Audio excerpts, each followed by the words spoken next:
is recognized for 5 minutes. Thank you, Mr. Chair. I was conferring with my good friend, Mr. Massey, on some things. First off, thank you all for being here. To our air traffic controller, I wouldn't take your job for anything, or your jobs.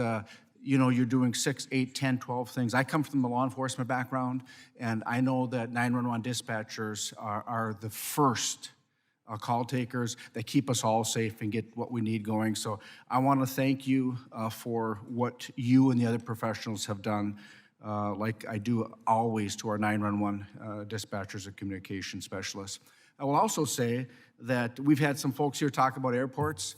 I want to tell you that I'm proud of the international airport in my hometown, the Duluth International Airport. And I'm also proud of the Minneapolis Airport. I think those are two of the finest facilities to fly into, and as you know, Minneapolis is rated the #1 airport in the country. So I just want to say that aviation is so critically important to our economy. I really appreciate the comments. And as I was talking to Mr. Massey, the PFC and the AIP grants, what I really, and I spoke to some airport executive directors just yesterday, what I really think that we in Washington, D.C. have to understand is those executive directors at the airport, they make the best decisions for their airport. Now, what's needed in Duluth, Minnesota may not be needed in Sioux Falls, South Dakota, or Butte, Montana, or Dallas, Texas. And so I come from local government, and I believe in local control, and I trust our local officials to make the best decision for their respective airports. So with that being said, my wife and I also are blessed to have a special needs child who has Down syndrome, and it's severe and profound, so he's at the lowest level of the scale. And to fly with him is a bit tough. And I would say that the question I would ask is, and I appreciate all of the comments, the question I would ask is to Mr. Dolial, what have, you've mentioned something, but what have you done for the disability community to make it easier? And I will just tell you that my child has difficulty in the narrow seats. He has difficulty meeting the connections because his walking is slow. What have you done to facilitate the passenger travel for those with disabilities? Because I think it's extremely important because when we can do that, we will take our child more places, right?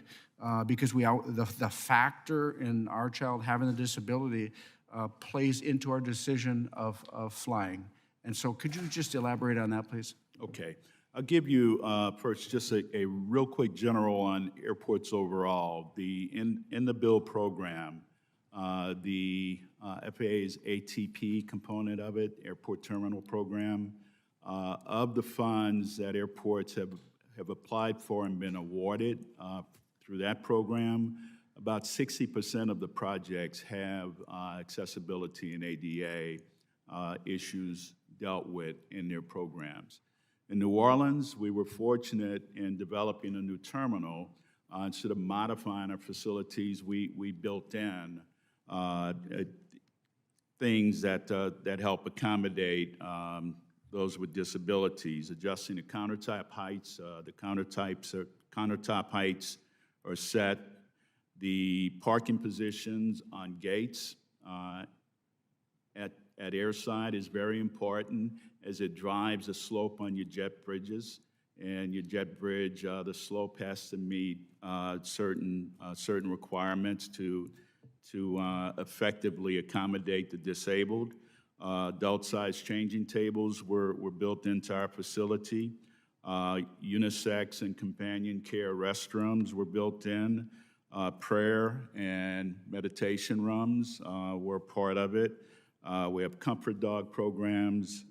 We have the Hidden Disability Sunflower Program, which uses a lanyard to identify travelers with hidden disabilities, and our volunteer workforce. And I think that very helpful. I just have a short amount of time. I really appreciate that. Okay. The idea that you recognize where children and people have disabilities is extremely important.